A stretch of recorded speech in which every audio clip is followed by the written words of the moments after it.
And the hot take this week is Sakura is not in love with Sasuke. She is fucking trauma bonded. So, let's go look at the definition of trauma bonding. Trauma bonding occurs when a narcissist repeats a cycle of abuse with another person, which fuels a need for validation and love from the person being abused. Huh. Who does that sound like, everyone? That sounds like fucking Sakura. The reason why I wanted to make this a hot take is because y'all glorify her a lot, and I think that the character is not written very well compared to a lot of the other women in the show. You know, I'll give Tsunade her props. Seems like he kind of actually tried with her a little bit and then threw it to the wayside. But Sakura's been there the entire time. The power-ups kind of went out the fucking window after the Sasori fight. But the whole love thing, I have just never liked Sakura and Sasuke being together. And I especially didn't like it in Boruto, because it just didn't make sense to me. And then once I learned about trauma bonding, I learned, oh, okay, so Sasuke's a narcissist, which, I mean, we all know that. But for her to be trying so hard and to simply be paid dust consistently, it's just pitiful to watch. And I don't know, like, maybe some guys like to see that shit, basically to like, oh no, or maybe it like played on a lot of people's fantasies where it's just like, yeah, I can act however the fuck I want and I'm gonna have a girl that's gonna want me no matter what. No, that's sadly, actually, that does happen in real life sometimes, but that's not healthy. That's not healthy. That's not a healthy relationship. And Naruto's not the darkest thing in the world, but I feel like that's one of those things where it's just like, bro, do you even know what you're like promoting right now? You know how many like impressionable young minds are gonna like lean onto this shit and be like, oh, okay, well, my first exposure to sex was porn and my first exposure to relationships is this. So girls are gonna do this. They're just gonna put up with my bullshit. No, they're not gonna put up with your bullshit. Sakura's crazy. Sasuke's an asshole. And I mean, yeah. Like, yeah. Well, I mean, I feel like this plays into a lot of what Kishimoto has said over the years about both Sakura as a character, his ability to write women in general, fan reaction to her and other women on the show or in the manga. And, his statement was always, I tried to write her as a relatable, air quotes, normal girl.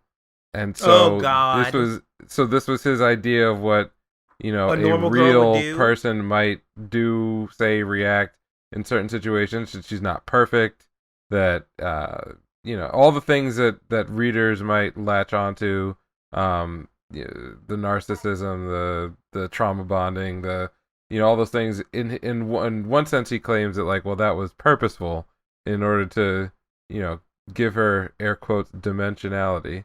But then, on the other hand, I've also read in multiple places that he's apologized for his lack of ability to really grow female characters on their own throughout the series, and I think Sakura has always suffered from that.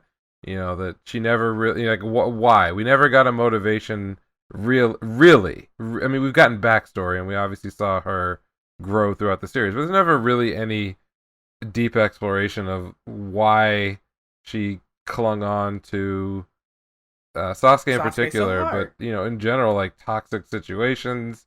It never really became, like, the focal point of any later growth or development. When we see her later in life, through Boruto, it's kind of the same thing. I mean, maybe without the edge of like the threat of death, but still, I mean, like, dude's gone and she's still basically running the same game, and it doesn't make any sense. So okay, and that's another thing that just doesn't make sense to me. It's just like, so now he's doing the exact same shit to you in adulthood, and now you have a child.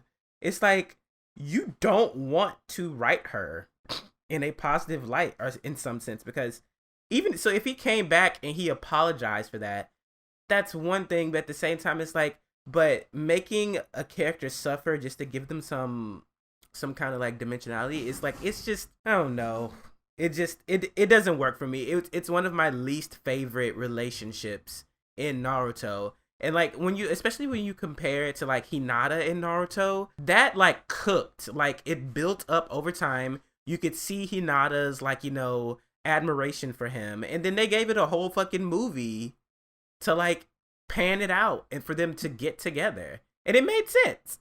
And these motherfuckers just popped up with the baby and he's still gone. He's clearly, and then that's the thing though, he doesn't even show the child that much affection to the point where the child doesn't even think that it belongs to Sasuke. I mean, he's a bad person.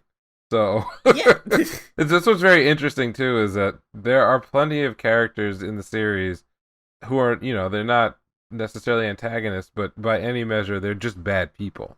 And yes, on the one hand, I guess you could say, yeah, it's real life that folks are like this, and what are you gonna do? But I always try to believe that an author or an artist is trying to say something when they make a certain decision.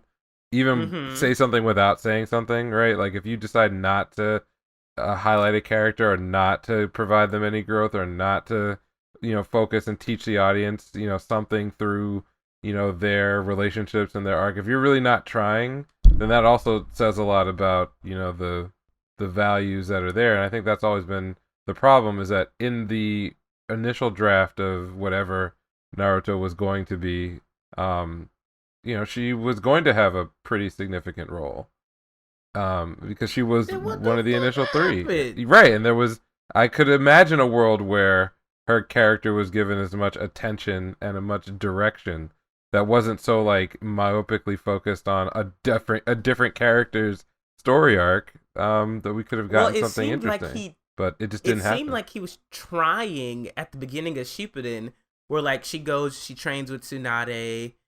She has the Sasori fight, and like she becomes a little bit more prominent in the storyline, especially when it comes to like Naruto and Sasuke. But I felt like all of that growth potential was thrown out the moment that she didn't like act on killing Sasuke at the summit. I kind of just felt like all that character development was for no, and then after she failed to kill him, she kind of just like disappeared from the storyline completely. And I was just like, so wait, so you started to build her up, and then you gave her a defining moment that would have been amazing, even if she didn't kill him. Even if she had just acted on hurting him, it would have done wonders for her character. And she still didn't do it. And I was like, well, what's the end goal here? Because it just seems like she's trauma bonded, and I'm tired of seeing this suffering. Like this is like unnecessary suffering for the character, and also I'm tired of it. And I don't want to say that it's lazy. I'm just like, bruh, bring in another woman, bring in another girl, and like stop this. Kill her. Even kill her. I would have been fine if she died. Right. Well, I mean, it also just doesn't make sense. Her character is a tsundere, and throughout the course of the series, she's shown very little, hesitation to use violence recklessly to lash out when she's feeling strongly about a particular situation or about a particular character. I mean, like that, it is within her character to attack Sasuke at the summit. Yes, it's actually perfectly within that character, and the fact that it doesn't happen is actually violates a lot of the rules that have been set up for how we're supposed to understand her. That's one end. Then the other end, which is even more egregious, is that what was her motivation for the first, for the entire series? Her motivation was, I don't feel like I'm useful. How do I become useful? And which by itself is something that I cringe at whenever it's put on female characters in a male-dominated, action-centric type of a story. Because unless the author goes out of their way to describe what usefulness actually is, which itself is kind of a political statement, it shouldn't be, since it's all about, since it's about combat, the usefulness should be, can you fuck somebody up or not, right? Like that's which he brought in the healing aspect, but even then I was just like, right, a woman healer. But that's the thing that people don't want to see. So yeah, by setting up that dynamic initially, where her whole character struggle is built around unrequited love for another character and a feeling of inadequacy, if you don't pay off either one of those, then and it's deliberate and you've got a long time to do it, I can't really see how you can call her anything but a failed character, and that means anything around her is a failure. And so being her trauma bonding is even, put in more relief and makes it even worse. Yeah. As a result of that. Because that's literally her character love. now, is that she's just a woman who is otherwise capable of doing anything else, but is just trauma bonded to an asshole. That's it. That's it. That's it. That's it. It's not love. That's all I got on that shit. Trash. Sakura's trash. It's not her fault. Quick and simple. Kishimoto is a neat, and that's why he can't write women. Like, that's it. I mean, he's still okay. Nah. Anyways, let's move on to news. I don't have time for him.